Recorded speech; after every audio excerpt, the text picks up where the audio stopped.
Obboloota koomee viidiyoo kana hanga dhumaatti dhaggeeffadhaa isin fayyada. Qimamochee mana madaa'illee kan wana ijaazallee kan biyya keessallee kan hojii qabdus hin qabnes hunda keetu si fayyada. Dhaggeeffadhaa garumaatti. Ashama akkam jirtu hordoftoota kabajamtoota koo nagaa keessanii ani nagaa kooti galata waaqayyoo. Isin jecha isinis baga nagaa taatanii egaa ka har'a jechuudha waan tokko isinitti himaafanii yookiin akka obboleetti takkaatti yaada bareedaa isinii fudhadhee dhufe hanga dhumaatti dhaggeeffadhaa. Inni illee maalidha jechuun keessan oolu. Egaa ka hordoftoota kiyyaa keessattuu ijoolleen gara miidiyaa kana dhuftanii miidiyaa maaliif akka fayyadamtan kan hin beekneefin ifa isinii godha jechuudha. Akkasuma ilmi namaa sa'aatii kanatti yeroo kanatti maaliif akka miidiyaa fayyadamu miidiyaa irraa faayidaa maal akka argatu akkasuma miidhaa isaallee kan jedhu waan xiqqooshii waliin laalla jechuudha dhaggeeffadhaa. Tokkoffaa irratti yeroo kana keessatti teknooloojiin gara hundumaanuu babal'atee jiras tolee jiras jechuudha.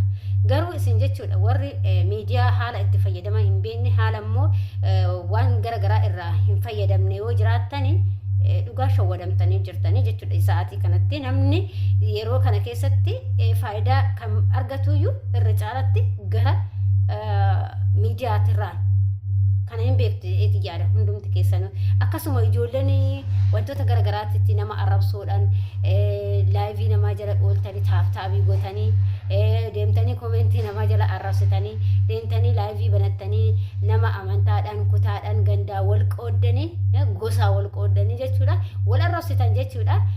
Isin garuu naguma kaa dhaggeeffadhaa obboleessa koo ishee akkas nama arrabsaa ooltan jechuudha. Haga nama arrabsaa ooltaniin teknooloojiin tolee jira akka yeroo duraanitti miti miidiyaa gaafa fayyadamtu maaliif akka fayyadamtu beekuu qabda. Siigalee kana beekuu qabdan miidiyaa irraa maal argachuu qaba ilmi namaa yeroo sammuun jijjiirame jaarraa tokkoffaa 21ffaa keessa waan jirruuf sammuun keenya kunillee qaramuu qaba isinii galtee sammuun keenya tun qaramuu qaba waan baay'ee beekuu qabna. Ushuma jettaniituma isin tuktukii banattanii Facebook banattanii namuma arraba qofaaf osoo hin taane maaltu irraa argamaa jira maal gochaa jira ilmi namaa dhalli namaa maal godha warroonni laayivii seenanii akkasitti jiran kun maal argatu miidiyaa irraa maal argatu jettanii sammuu keessanii yaaduu qabdan. Siigalee obboleettii koo fakkeenyaaf manuma arbaa kana teessee waan baay'ee miidiyaa irraa argachuu dandeecha. Qarshii hojjettee argachuu dandeessa obboleettii koo.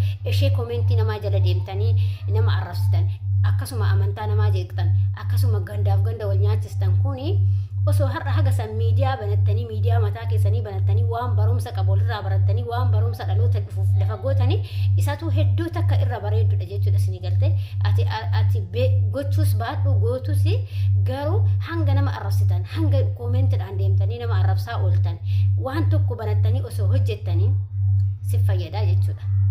Maaliif beektanii namaafillee waan bareeda lafa goota dhaloota dhufuufillee waan baay'ee lafa gootee dabarta. Siigalee ati ofii keetiifillee irraa fayyadamta jechuudha. Ijoollee nama feemasoonni gurguddaan kun jechuudha isin teechanii tab gochaa ooltan kun jechuudha. Tab gochaa ooltan kun isaan hoomaa argatan jettanii yaaddaa jirtan. Maallaqa argatu gurti obboleewwan tiisha. Isaan faayidaa isaaniitiif akkasitti taabtaabee fi maalii kana gootan jala teechanii jechuudha. Siigaltee if fayyadamaa jiru jechuudha. Isin garuu hojiin qabanii isaan laayivii irra taa'u isaan akkas jettan isaan maallaqa argatu maallaqa.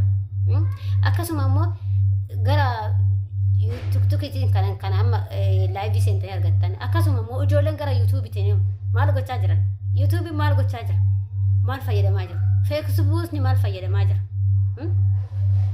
telegiraamiin maal fayyadamaa jirtan barmadii hundumtuu gaafa ati beektee maallaqa qaba obboleettii kun ishii koomentii jala deemtee arrabaaf maal gandaan akkas yaa godhu jettee abaaraa ooltu kana fayyadama obboleettii koo obboleessa koo hundi keessanuu fayyadama. Miidiyaan akka qarshii kaffalu hin beektu laata maatti beektu hin beektan isin arrabaa fi taaftaabii fi arraba malee wanni biraa wanni beektan hin jiru jechuudha isin galte. Kanaaf akkas gochuurraa deemati miidiyaa mataa keessanii banadhaati barumsa gaarii waan sammuu keessanitti isinitti dhufe waan babbareedduu isin galte waan dhalootaaf ilma keetii yookiin daa'ima keetii lafa gootu wayii deebii baladhatu hojjetaa obboleettii koo. Koomentii namaa jala oolin taaftaabii namaa jala oolinaa deemaa hojjetadha. Isin galte akkasitti hojjetadha deemati miidiyaa banadhaati miidiyaa mataa keessanii banadhaati akka qarshii irraa akkatti nyaata ji'a akkuma nama hojjetaa mootummaatitti jechuudha. Si galte ati ofii keetii hoo taabtabii gochaa Komentii namaa jala deemaa arrabsaa. Maal hojiin qabdanii akkasitti jechuudha. Kottaan hojiis ni banaan jira. Bara masintu hojii malee hojiis ni banaatan jira. Hojii kana banadhaatti fayyadama. Dhugaa waaqes ni jira. Soba qoosaa hin jiruan. Dhugaa sirriitti maara jechuudha. Inna kanaaf miidiyaa mataa keessanii banadhaati. Nama arrabsinaati. Miidiyaa mataa keessanii banadhaati. Hojjetadha. Irratti jedhu buleetti ko. Hojjedhu waan baay'ee irraa baratta warroota miidiyaa irraa waan baay'ee baratta jechuudha. Feesbuukni qarshii kaffaluu eegale. Telegiraamiin hin kaffala. Facebook, YouTube hin kaffala. TikTok hin kaffala. Haala itti fayyadama beektu taanaan. Siigaltee dubbi. Kanaaf itti fayyadama deemati. Komentii namaa jala deemtanii waan hin taane naasa'ina adaraa keessan. Nama arrabsina amantaan, kutaadhaan, gandaan, aanadhaan, godinaan. Hojiin qabdan isaan bakka itti ol arrabsaa ooltan. Dhugaa basri hojii si arga deemati mataa miidiyaa mataa keessanii banadhaati hojjedha. Hojjedha deemati banadhaati. Waaqa hojjedha. Ijoollee baay'eedha amma ijoollee laal sammuu isaanii qaramee gara YouTube deebi'anii YouTube hojjechaa jira. YouTube gara YouTube deebi'anii ijoollee YouTube hojjechaa jira. Tan makiinaa bitaa jirantu jira. YouTube hojjetanii.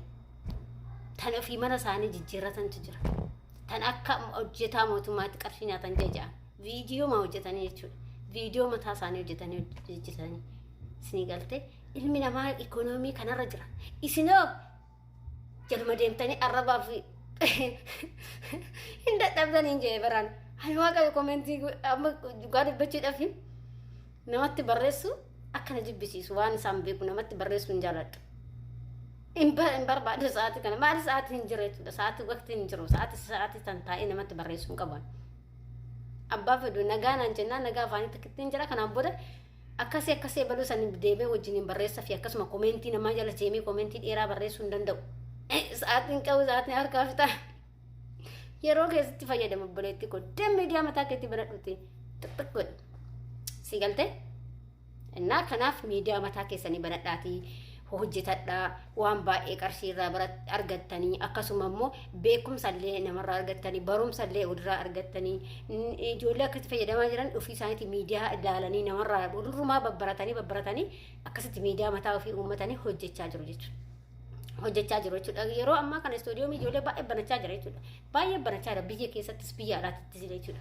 Maaliif qarshii gahaa argata kaarraa obboleetti koo si galtee waan baay'ee dhaba ikoonoomii gaafa hojjetanii online makanaanu waan baay'ee hojjettaa bar karoo miidiyaa kana waan baay'ee argattaa bar ani immoo yoo hojii online hin jedhu hojii online tokko wadaraasa isin hin jenne immoo kan warra kaartoomii tokko isin hin jenne kaartoomii jettasanii miti hojii online mataa keetii miidiyaa mataa keetii banattee akkuma banattee hojjechuu irratti hojjechuu qarshii hin argama obboleettii kun nama jala deemtanii nama arrabsinaa deemati hojjetadhaa waan akkasii jechuudha kuni dhaamsa kooti hunda keessaniif wantaa jedheetii yaada isinii galtee ani dhugaa dubbachuuf ani tuktukii irraa laayikii fuudhuu ani tuktukii tana reefan dhufeeyyu malee ani agas hunda baay'ee fayyadamu tuktukii kanan fayyadamu ani miidiyaa mataa kootiitiin qaba isinii galtee mataa kootii fi miidiyaa mataa kootiitiin qabaan laman qabaayu lachirrattu nan hojjedha qarshuma nyaadha mana madaami keessas taa'ee qarshii nyaadha achirraallee qarshii nyaadha seettani maan jechuudha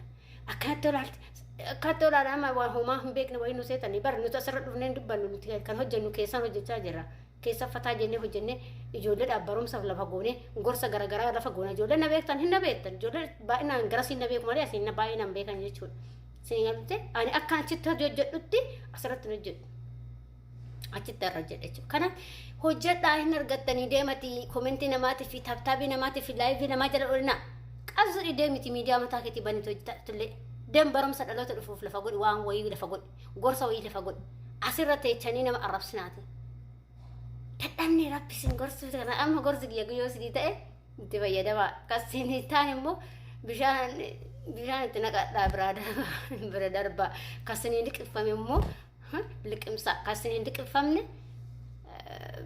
dhiisaa gaddeebisaa kasiniin liqimfame aannan itti gadhugaa haaqa qabbana inna nagaa ta'a fayyaa ta'a chau bayi deemati chaanala kiyya qaroo miidiyaa kan jedhu fi siifan tuubii kan jedhu deemati subscribe naa godha achirraa na hordofaa yalla